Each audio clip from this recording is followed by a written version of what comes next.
Hey everybody, Scout Crafty here again. Mishmash Monday. Hope you're doing well. Had a pretty eventful weekend this weekend. This weekend, like I said, was eventful. Saturday was I went to Zagray Farm Museum, and what a great show that is always. It was a little bit slower because it's a summer show. It's not as busy as the fall or spring shows, but it was still nice. The temperatures weren't too hot. I shot just a little bit of footage, just some interesting things I saw that I thought you might find interesting.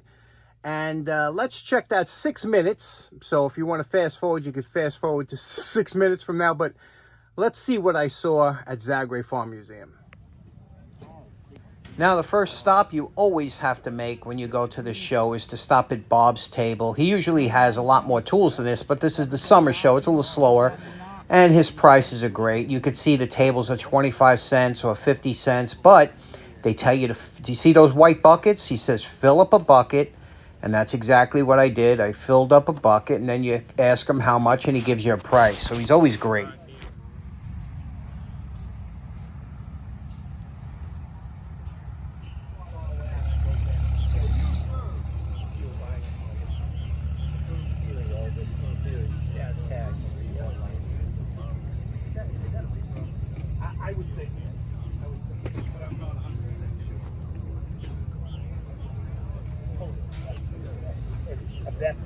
Yeah. They had brown paper on them. That was the whole, I could get it.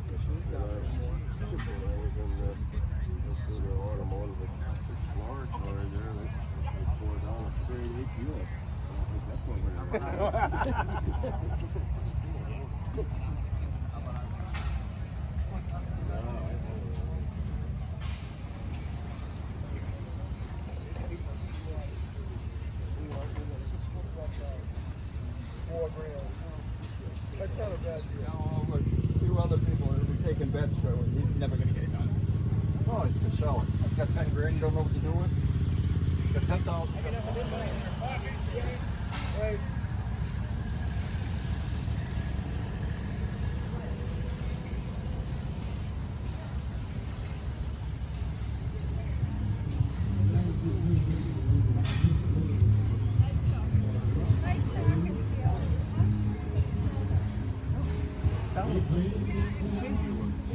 You knew that we could pull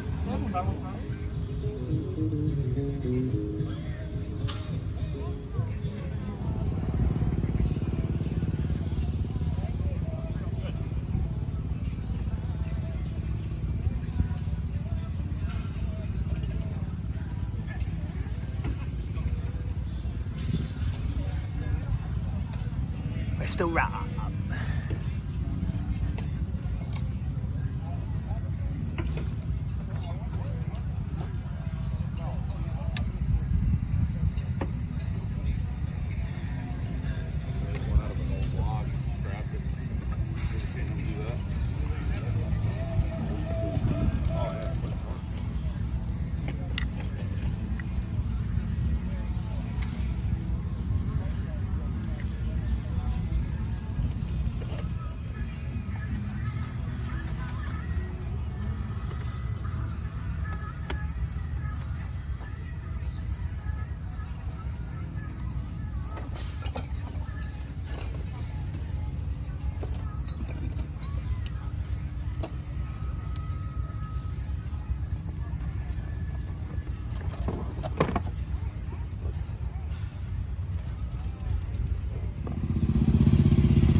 just get this for the channel.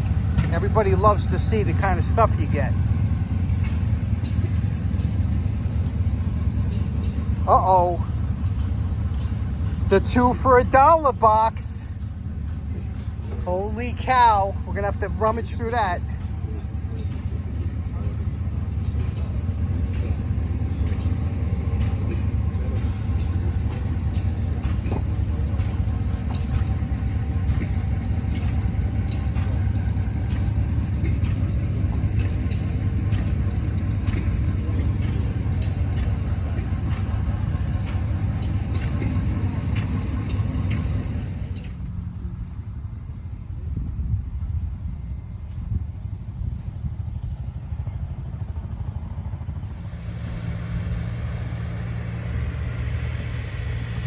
Go!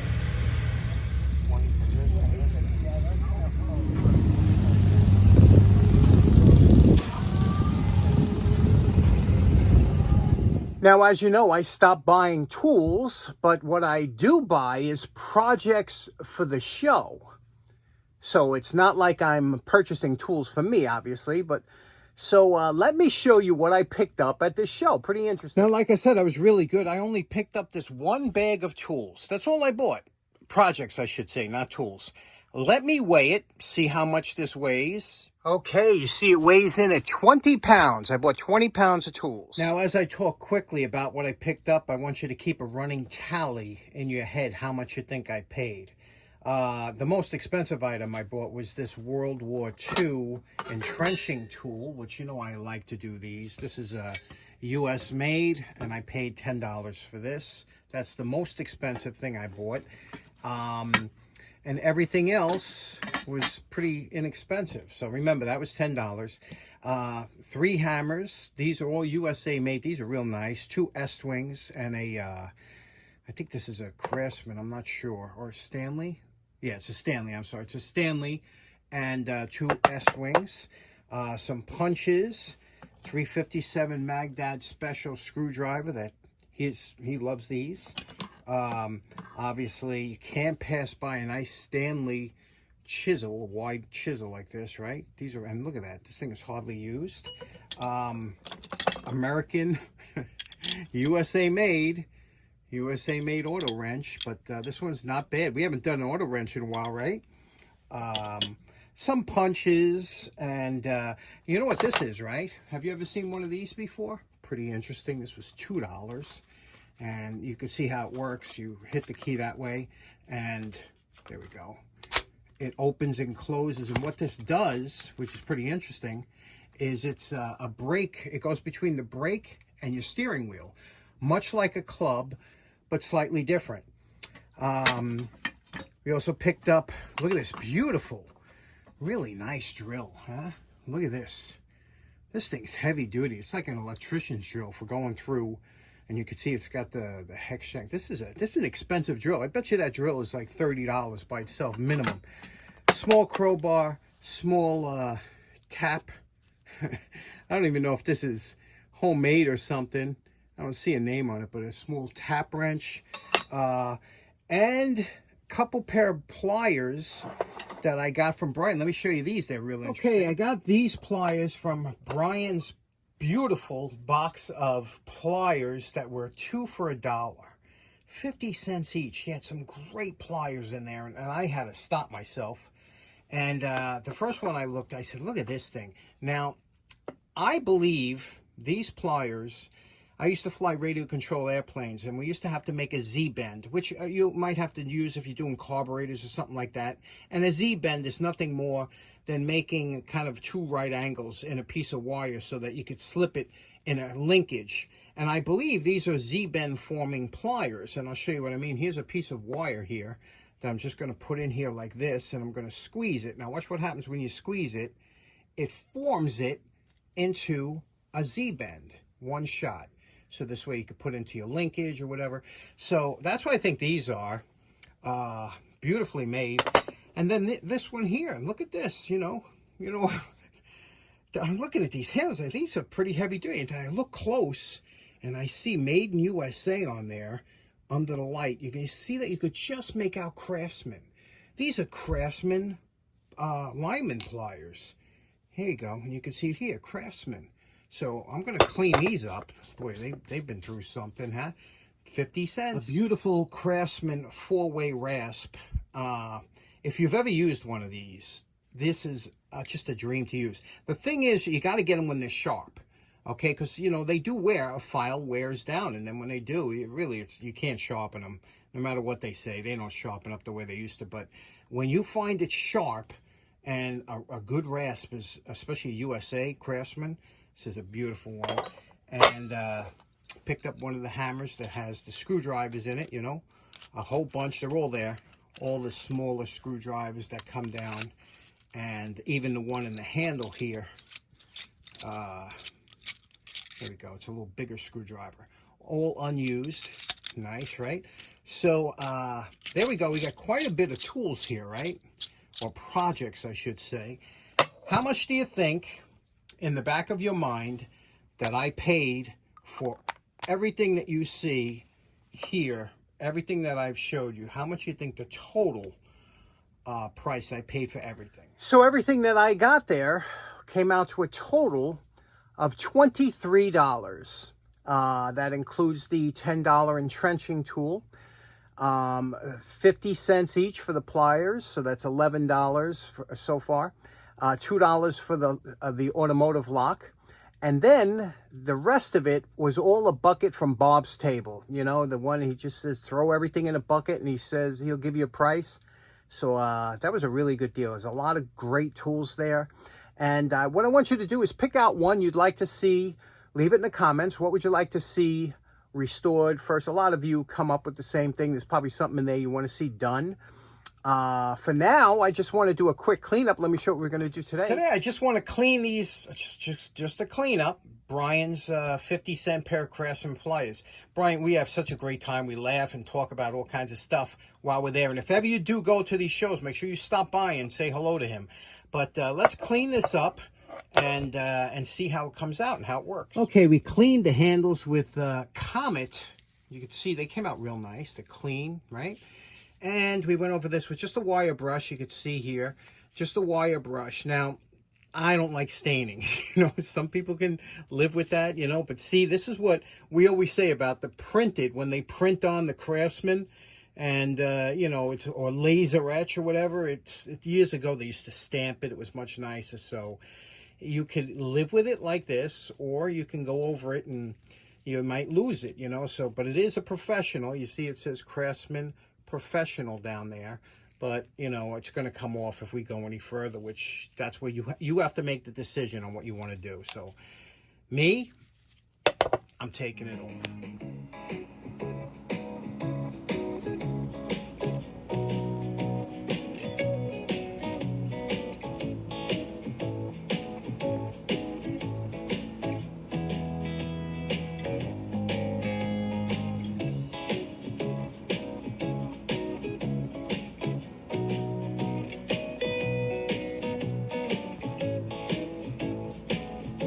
Now, you know my favorite part. Remember what these 50-cent pair of pliers look like before we started. And we're calling this project done. Boy, did this come out nice or what? Look at these, huh? Let's take a look at them. Now, of course, we had to lose the name because it's laser engraved. So, you know, what are you going to do? You're going to sit there with pits and rust, or you're going to have it nice like this. Huh? Look how beautiful that is now. Look at the grinds all match up. Cleaned the handles. Handles came out nice. Still got the Craftsman logo on the handles. They came up. Again, a little Comet. Finished with a little 50-50 mineral oil and Vaseline. And just beautiful. Polished it out here. Look at here. Very little wear on the jaws, if any. Right? Very little wear on the cutters, if any. This is just a beautiful, beautiful pair to use now. This is a good user pair. Let's see how they operate. One of my favorite tests to see if the jaws are good is to use an old zip tie. This is a flexible one, so these are a little bit harder to cut, but you could see, hear that snap? You know, up and down the jaws. Look at that, beautiful.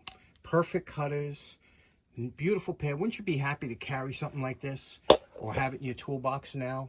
What a difference. 50 cents. Thank you, Brian. Okay, so in closing, if ever you do go to the shows and you see Brian, please stop by. He always has such great stuff. And you know something about Brian, even before I got to know him, Brian's the kind of guy that if there's an issue with the tool, he'll let you know ahead of time. He'll say, look, this one has a little bend to it, or this is that. He'll make sure you don't walk away, you know, and get home and go, I didn't even know about that. He'll point out if there's a chip in the cutters, and, you know, he's such a great guy. So if you see him, say hello. And I'm sure you'll find something on his top. He has tons of great tools. Anyway, let me know in the comments what you'd like to see done next or first. Thanks so much for tuning in. Hope you have a great day. We'll see you again on Wednesday. Take care now. Bye-bye.